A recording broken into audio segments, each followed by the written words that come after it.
Hello, everybody. Scott Golden here with the Pro Wrestling YouTube or Pro Wrestling Logic YouTube channel. Easy for me to say. With the AEW review for the 1st of July 2020. Can't believe we're already into July. Good gosh, where is the time going? This is the first week of the Flyer Fest festivities, 2 weeks in duration. I was not really that impressed, and I'm a big AEW fan, as most of you who follow the channel know, but I was not impressed with what this was. And having watched both shows, and I'm going to have the AEW and NXT reviews up this evening, but having watched both shows, I think NXT did far superior in terms of wrestling content this week than AEW did by far. Anyway, so we open the show. Jericho enters to join on commentary. I love Jericho on commentary. I hate four-person commentary teams. Please get rid of Excalibur. Matter of fact, personal preference, I wish there was a way to mute certain announcers. I would mute Excalibur on this program every week. He is insufferable. He does not know timing. He does not know when to name moves versus when to tell stories. His cadence and voice, to me, are just over the top screaming, and it's just not enjoyable at all. On Dark now, I've taken to putting the closed captions on for some matches just because he's too much to handle for me. Anyway, and hitting the mute button, of course. So we start with MJF and Wardlow versus Luchasaurus and Jungle Boy. MJF cuts promo to start. He said that he thought that Wardlow had dispatched of Jungle Boy and his dinosaur once and for all. He ripped into Jungle Boy for being over entitled and rich, and says that he should just stay home with his daddy's money. And he says that Luchasaurus is green, and he's not talking about just his tongue. MJF said he finally understood why the match was even taking place. He said it's because we're in a ratings war and you can't win without MJF on the front lines. It's the first time they've acknowledged NXT as a ratings war. I don't know that I would do that here, especially with the change in the Jon Moxley-Brian Cage match for next week. I would expect AEW to lose next week as they did this week in overall ratings because of that match change. Understandable match change, but still I think it's going to hurt the program. Not a bad opener, although I am vehemently against the Luchasaurus and Jungle Boy tandem winning. MJF taking a loss is not necessary. You still could have done the tease of the breakup with Wardlow without MJF taking a loss, although they can claim, and it would be factual, that that MJF has still never been pinned. That would be fine anyway. So Jungle Boy and MJF start off. I have a feeling this feud's going to go on for several years here in AEW, back and forth. And then Jungle Boy hits what amounts to a series of strikes and does so very effectively. He then hits attempts Hurricane Rana on the apron, but Wardlow catches him. MJF and Wardlow take control of the bout. They do quick tags, moving quite quickly through the matchup, and then ultimately MJF and Jungle Boy get tags. Jungle Boy hits 3 straight dives onto MJF, which, again, dives in a no-crowd environment is just stupid. I'll say it every week until they stop doing it, and they're not going to stop doing it. Anyway, Wardlow uses his power to toss Jungle Boy over the barricade. Luchasaurus hits Wardlow with a dive. Luchasaurus is incredibly athletic for his size. Jungle Boy and Luchasaurus hits tandem cutter on Wardlow, and then they hit Jungle Boy hits him with a poison Rana. Marco Stunt takes the referee. I don't know why a babyface is taking the referee. Someone explain this to me. Luchasaurus hits a power bomb on MJF, and MJF hits Luchasaurus with a thrust kick. All 4 men are down. Now, the amazing thing that it's the first time I've ever seen MJF do something like this that I can't stand and drives me nuts. He takes a powerbomb from Luchasaurus. He pops back up in a dazed state, hits a super kick. He did not sell the powerbomb. It's the first time I've ever seen MJF no-sell something that is this remarkable. I'm sure he's no-sold other things, but this was just yuck. First time I've ever seen MJF make that big a blunder as far as selling is concerned. Anyway, Jungle Boy hits a destroyer off the back of Luchasaurus onto Wardlow. Wardlow tosses Stunt off the stage and into Jungle Boy on the floor. Wardlow hits a Swanton Bomb on Luchasaurus, and he gets a near fall there. Finish sees MJF accidentally hit Wardlow with his Dynamite Diamond Ring. Wardlow avoids one accidental punch with the ring, but MJF had his arm kicked into Wardlow's face. Luchasaurus hits a series of kicks and pinned Wardlow with a standing moonsault. At least MJF wasn't the one to take the fall. I understand they're probably trying to break up MJF and Wardlow, but they could have done it in a different way. I truly believe this. Anyhow, Lance Archer and Joey Janela hit a pull-apart brawl in the crowd. A Shida and Penelope Ford package aired. We're already here for the match. Why do we need to air the packages? Packages should be saved for pay-per-views that you're expecting non-regular fans and pre-shows. Other than that, scrap packages. They're lazy. They really are. AEW Women's Championship match: Hikaru Shida versus Penelope Ford with Kip Sabian. Proof that Penelope Ford can be carried to a really decent match. I'm not a fan of Ford in terms of, I just find her to be inexperienced. I was not excited about her getting the championship match here. She did rise to the occasion, but that's because Shida really did lay out a lot of good things for her. Jericho called this match at one point the best match of Ford's career, and I would agree with this. Thanks to Shida, and Shida really doing an awesome job. Aubrey Edwards ejects Kip Sabian early, and he takes the kendo stick with him. So Shida tries to go for a quick win, which makes a lot of sense. I wish all championship matches would have the champion trying to get at least one quick slip over in the first 2 to 3 minutes of the match. Otherwise, it looks hokey to me. If you're a champion, why do you want to be out there paid by the hour? You want to get in, get your win, get your money, get out. So anyway, Shida tries a Falcon Arrow, but Ford slips out of the attempt. Match went to the floor, where they go around brawling into the barricades. One thing that the pandemic has brought about is that every promotion uses barricades too much. This I have learned. Back inside, Ford takes over, handspring back elbow. She's a super athlete. I will give her credit where it's due. And then she hits a boot in the corner. Ford hits a German into a bridge for near fall, goes to a commercial break. They trade strikes after the break into an inverted DDT by Ford for near fall. They have basically what amounts to a slap fight. Shida hits an enziguri. Ford hits a cool pump kick. Shida blocks a stunner and grabs a sleeper. They do botch a backbreaker, but manage to recover relatively quickly.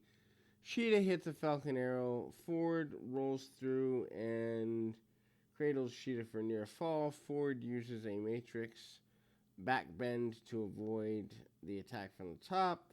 And Ford hits a stunner for another near fall. Ford rolls out and grabs the championship belt.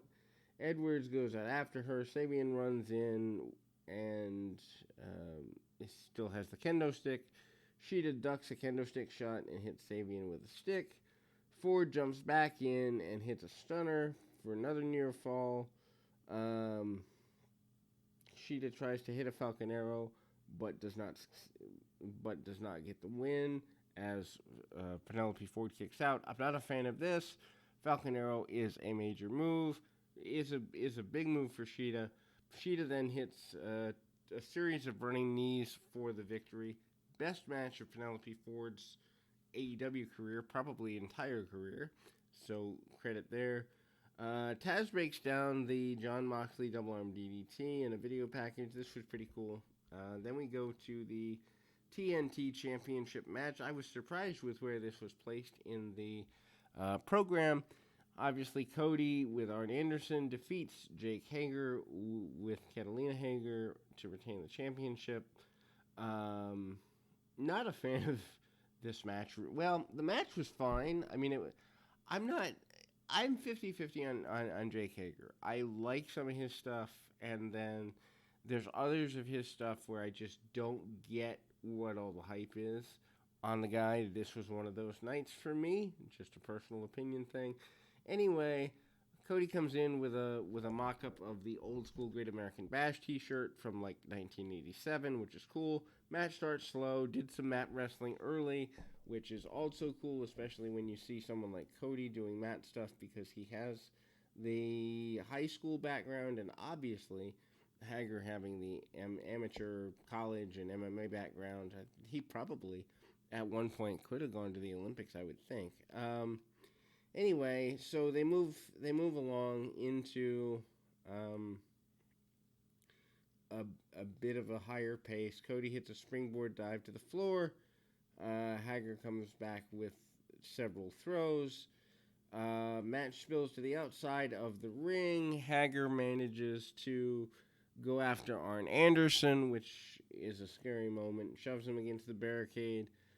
Cody goes after Hager, but ends up taking a suplex on the floor right before a commercial break. Back inside, Hager manages to use a sleeper. Cody breaks the hold and gets 2 count. Hager kept the hold on, so it wasn't fully broken. It just looked to be during the pinning attempt. Cody finally breaks the hold and hits a springboard cutter off the top. Beautiful move.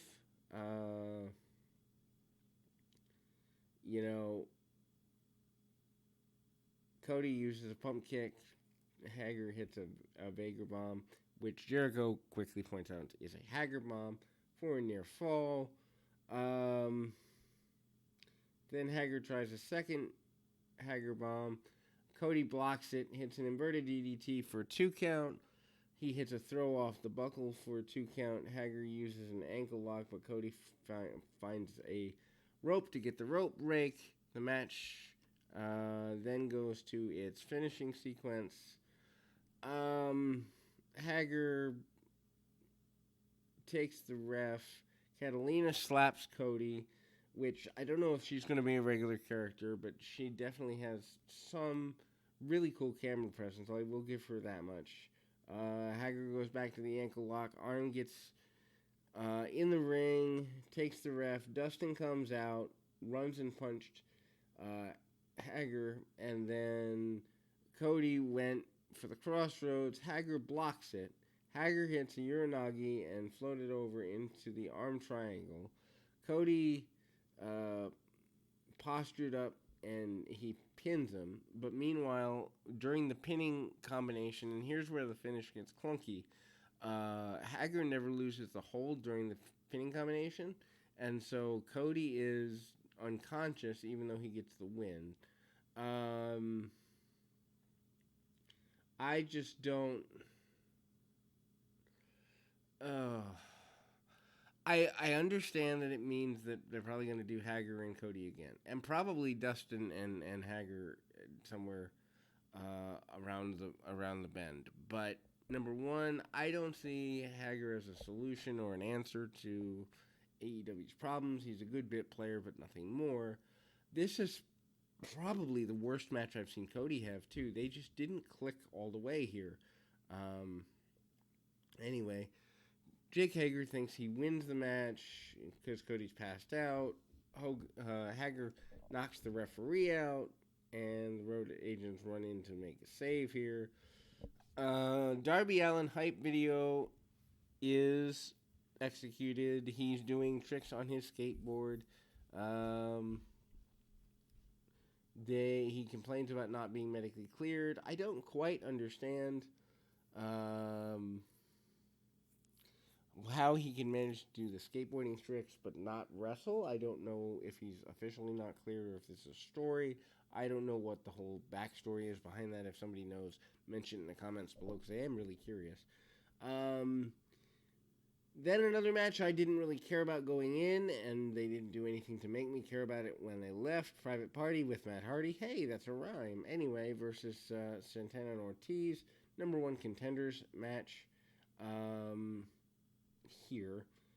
And so Isaiah Cassidy hits some good moves here. He's on fire for the majority of the match. Quinn and Cassidy run wild early with some crazy dives.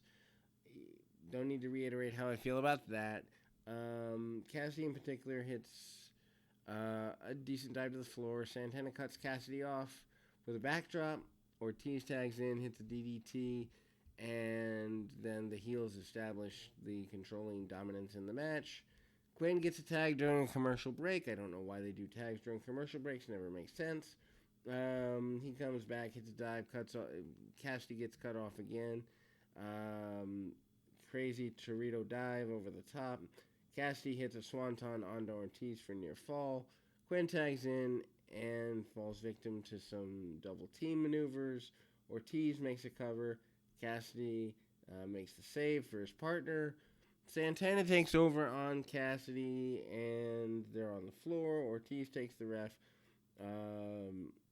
Santana tries to use a weapon, but Hardy jumps in the way to block that from happening. Santana and Ortiz go for the sweet streaper. Quinn pulls Santana's headband over his eyes, which was actually quite intelligent. And then Private Party hits the gin and juice on Santana, and Quinn picked up the pin. Ortiz is just a hair split away from breaking things up. Jericho and Orange Cassidy have a pull-apart brawl. Orange Cassidy had been out, sitting at ringside, getting under Jericho's skin by doing nothing for the previous matchup. I don't know that this really does anything for anybody, this particular situation. They do a preview of next week's show, which we've already done here previously.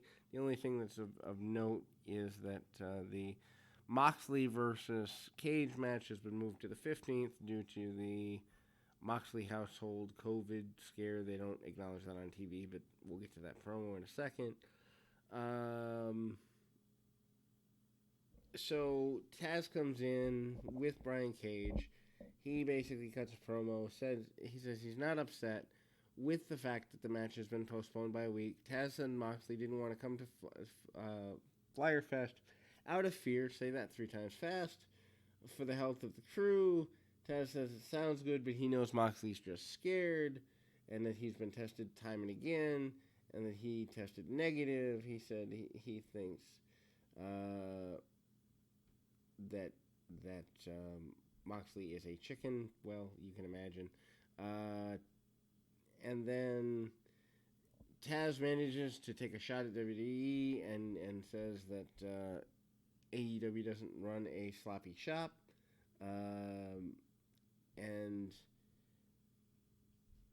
But I mean, it's kind of one of those things where it's unfortunate that the Moxley Cage match has to be pushed back, but it's in the best interest of everyone involved. Taz promised Cage would take the title from Moxley's dumb tail, and Taz certainly does earn his money as promos here. Best friends arrive for the main event of the evening in a vehicle not mentioned. Trent's mom is driving. I don't know why you have your mommy drive you to a network television special, but that's okay. Best friends against Adam Page and Kenny Omega. Not sure why the Tag Team Championship match is in the main event slot, but they seem to do that a lot these days. Omega and Taylor start off basic exchanges. Trent and Omega go back and forth. Taylor and Trent double up on Adam Page. They get the first major event advantage of the night. Page makes his own comeback, and then they go 2-on-1 on Trent for a while. Omega hits a Kuda Crunch, and Page hits a standing shooting star press for a near fall. This brings the FTR out to the stage with chairs and beers to watch the match unfold. Taylor gets a tag and makes a comeback. Suplex on Omega on Page onto the floor against the barricade. They sure do love that barricade. We mentioned that before. Page and Trent get tags back and forth. Make sure the match continues to be relatively 50-50. Lariat's in the middle. Omega tags in and hits a missile drop kick and a Fisherman Buster on Trent. Omega goes for a submission, but it manages to block it. Taylor tags in and hits a spike piledriver on Omega. Page breaks up the pin attempt on his partner. Omega hits a Snapdragon suplex on both Taylor and Trent. Omega's running wild by this point. Page hits a roaring elbow on Taylor and a powerbomb on Trent. Omega hits Trent with a V-trigger. Page covers for a near fall. Page and Omega go for the last call. Trent dodges it, and Trent and Taylor hit the strong zero on Page. Omega breaks up the fall there. Omega tries the one-winged angel on Taylor.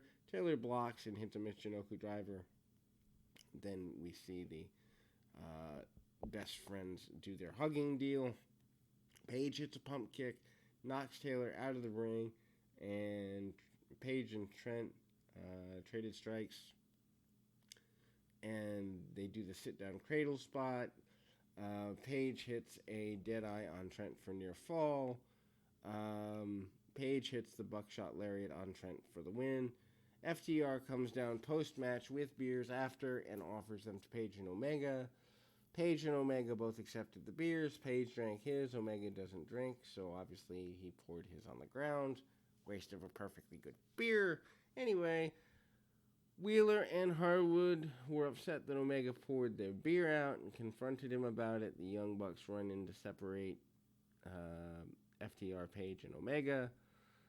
I don't know. I mean, it's fine if you're building up future tag stuff, but I don't know that this is how you close the show to get people to tune in next week. In any event, I will be back in a moment with the NXT review. NXT was the better show of the night, in my opinion.